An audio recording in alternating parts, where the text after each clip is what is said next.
Communist പാർട്ടിയുടെ സമുന്നത നേതാവും കേരളത്തിന്റെ കൃഷിവകുപ്പ് മന്ത്രിയുമായിരുന്ന വി.കെ. രാജന്റെ 30ാം ചരമവാർഷിക ദിനാചരണത്തിന്റെ ഭാഗമായി പുല്ലൂറ്റ് വി.കെ. രാജൻ സ്മൃതി മണ്ഡപത്തിൽ സി.പി.ഐ നേതാക്കളും പ്രവർത്തകരും പുഷ്പാർച്ചന നടത്തി.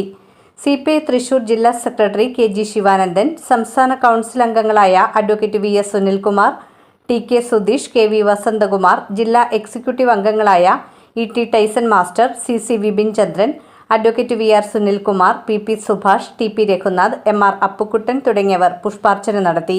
രാവിലെ 8 മണിക്ക് പാർട്ടി ബ്രാഞ്ചുകളുടെ നേതൃത്വത്തിൽ കൊടുങ്ങല്ലൂർ മണ്ഡലത്തിലെ കേന്ദ്രങ്ങളിൽ പുഷ്പാർച്ചന നടത്തി.